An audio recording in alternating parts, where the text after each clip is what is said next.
Hello student, कल हमने वैद्युत फ्लक्स पढ़ा। किसी वैद्युत क्षेत्र में स्थित पृष्ठ से गुजरने वाले वैद्युत बल रेखाओं की संख्या को वैद्युत फ्लक्स कहते हैं। आज हम पढ़ेंगे गॉस की प्रमेय। गॉस की प्रमेय इंपॉर्टेंट है। गॉस की प्रमेय, देखो गॉस की प्रमेय क्या होती है। कोई भी पृष्ठ, उससे गुजरने वाली वैद्युत बल, वो वैद्युत फ्लक्स, गुजरने वाला वैद्युत फ्लक्स उस पृष्ठ से परिबद्ध कुल आवेश का 1/एप्सिलॉन गुना होता है। यानी कि किसी गॉसियन पृष्ठ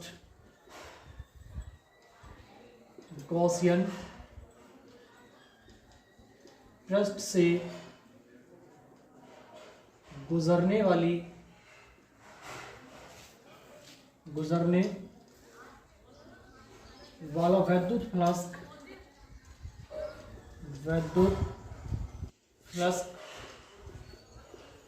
वैद्युत फ्लक्स आई ई उस पृष्ठ से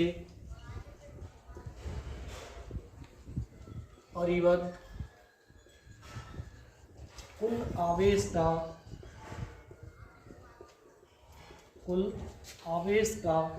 1/एप्सिलॉन या F0 एप्सिलॉन गुना होता है।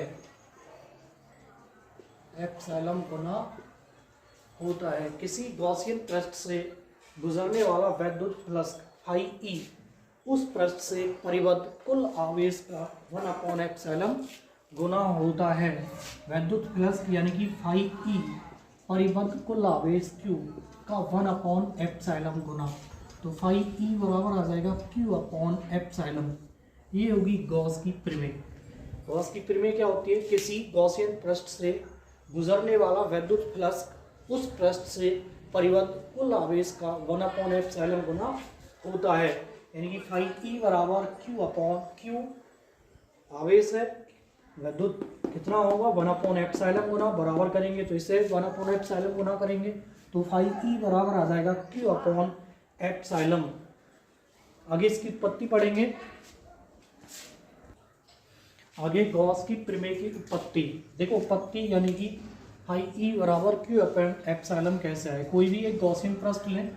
गॉसियन पृष्ठ क्या बताया था मैंने, इसकी कोई भी आकृति आकार निश्चित नहीं होता, इसे हम किसी भी रूप में मान सकते हैं। तो एक गॉसियन पृष्ठ ले लें ऐसे करके।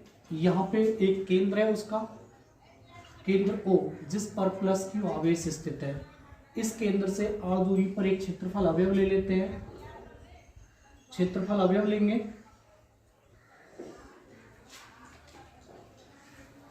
यहाँ ये हो जाएगा हमारा dA, तो ये होगा वेक्टर E वैद्युत क्षेत्र की तीव्रता। ये हो जाएगा क्षेत्रफल अवयव dA होता है क्षेत्रफल अवयव। तो देखो एक गॉसियन पृष्ठ की कोई भी आकृति आकार निश्चित नहीं होता, उसे हम किसी भी रूप में परिबद्ध या किसी भी रूप में मान सकते हैं। उसके एक क्षेत्रफल अवयव लिया, बिंदु O से r दूरी पर, बिंदु O पर प्लस Q कूलम आवेश स्थित है। अब यहाँ पे हमें इसकी उत्पत्ति ज्ञात करनी है।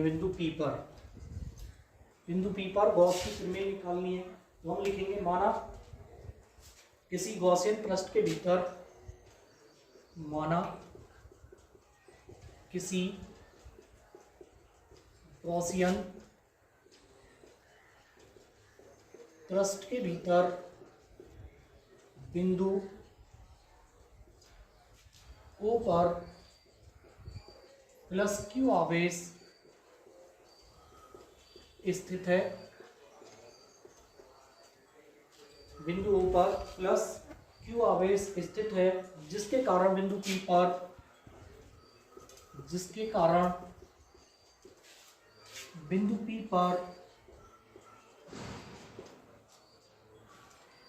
पर वैद्युत क्षेत्र की तीव्रता E है।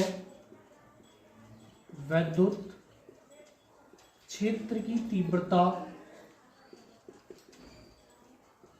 E है, तब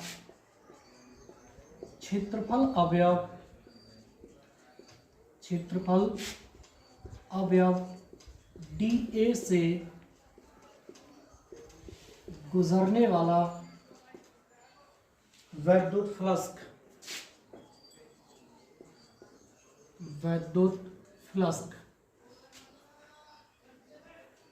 डी फाई ई बराबर vector into vector D A. देखो वेक्टर हटाएंगे, डी फाई ई बराबर E D A cos theta, चूंकि ई बराबर 1/4 epsilon Q upon are square, D phi E बराबर 1/4 epsilon Q upon are square into D A cos theta. ये हो जाएगा D phi E बराबर 1/4 epsilon Q into D A cos theta upon are square. देखो मैंने तुम्हें पढ़ाया था D A cos theta upon are square क्या होता है, घनकोण, चूंकि डी ओमेगा बराबर होता है d A cos theta upon are square. ये बन जाएगा डी फाई ई बराबर 1/4 epsilon Q into d omega. संपूर्ण पृष्ठ के लिए निकालें, संपूर्ण पृष्ठ के लिए डी हट जाएगा, फाई ई बराबर 1/4 epsilon Q into omega. Omega बराबर क्या होता है था मैंने 4 पाई, तो फाई ई बराबर 1/4 एप्सिलॉन क्यू इंटू 4 पाई से 4 पाई, तो फाई ई बराबर आ जाएगा क्यू अपॉन एप्सिलॉन।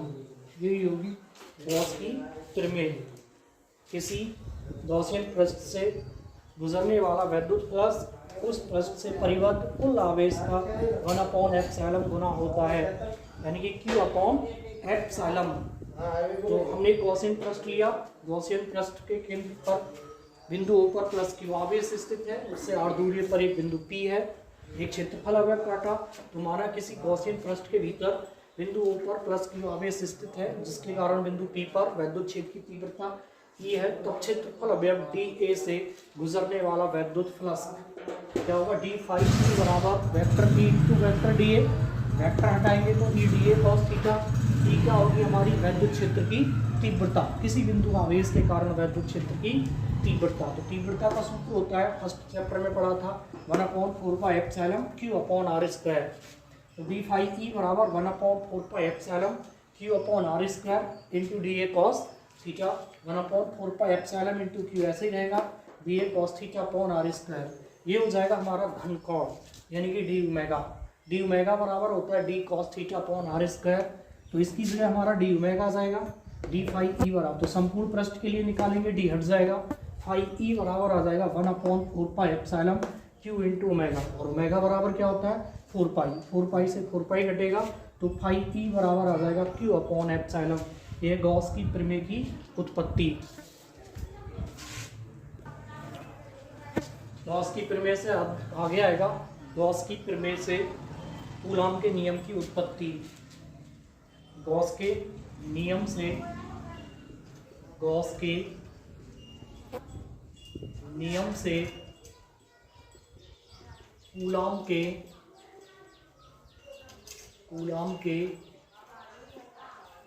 नियम की उत्पत्ति। गॉस के नियम से कूलॉम के नियम की उत्पत्ति।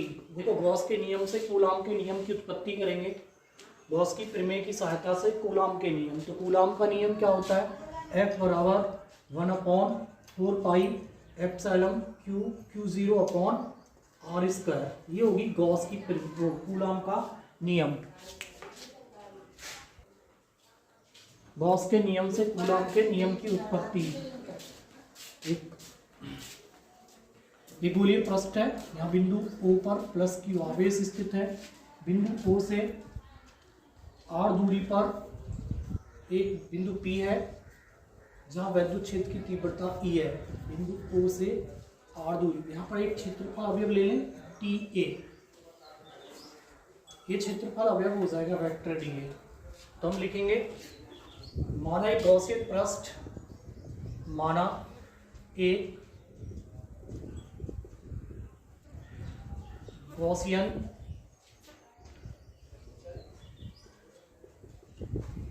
पृष्ठ के केंद्र O पर प्लस Q आवेश स्थित है। बिंदु O से r दूरी पर एक बिंदु P है जहां वैद्युत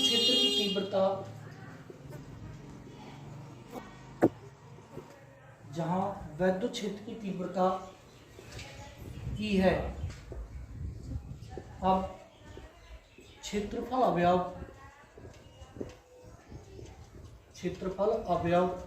DA से गुजरने वाला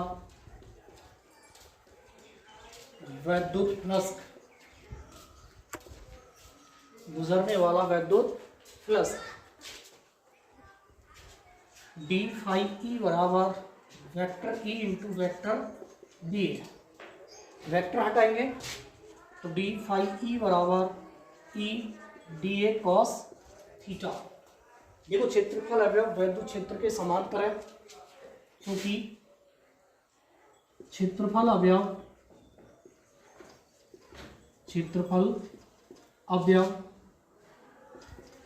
तीव्रता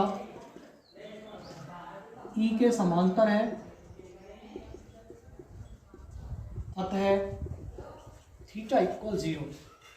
थीटा 0 होगा तो D समांतर पे डी फाई ई बराबर E D A cos 0। D phi E बराबर ई डी ए कॉस 0 का मान 1। संपूर्ण पृष्ठ के लिए निकालेंगे।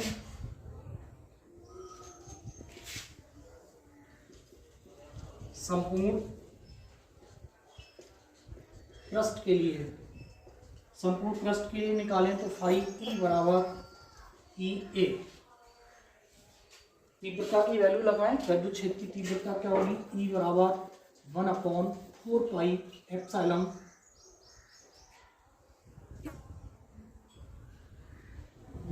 तीव्रता। क्षेत्रफल निकालेंगे। यहाँ पे पहले क्षेत्रफल का फॉर्मूला लगाएंगे। दो पृष्ठ कैसी है? गोलीय, और गोलीय पृष्ठ का क्षेत्रफल ए बराबर 4 पाई आर स्क्वायर। तो ये बन जाएगा फाई ई बराबर E into 4 pi r square. 4 pi r square. और फाई ई बराबर क्या होता है? गॉस की प्रमेय। फाई ई बराबर गॉस की प्रमेय होता है क्यू अपॉन एप्सिलॉन। इसकी जगह आ जाएगा क्यू अपॉन एप्सिलॉन बराबर E into 4 pi r square. ये बटे में आ जाएगा तो ये आएगा 1/4 pi epsilon 4 pi r square into q upon epsilon बराबर ई। इसके बाद देखो तीव्रता ई बराबर फॉर्मूला बन जाएगा, इसे लिख सकते हैं 4 पाई एप्सिलॉन इधर आ जाएगा और आर स्क्वायर इधर, क्यू अपॉन आर स्क्वायर और इंटू ई बराबर तीव्रता की परिभाषा से एफ अपॉन क्यू 0। तो ये आ जाएगा एफ अपॉन क्यू 0 बराबर 1/4 pi epsilon Q upon are square. Q 0 इधर आ जाएगा तो एफ बराबर 1/4 pi epsilon q 0 upon are square. ये आएगी हमारी गॉस के नियम से कूलॉम के नियम की उत्पत्ति। एफ बराबर 1/4 pi epsilon q 0 upon are square.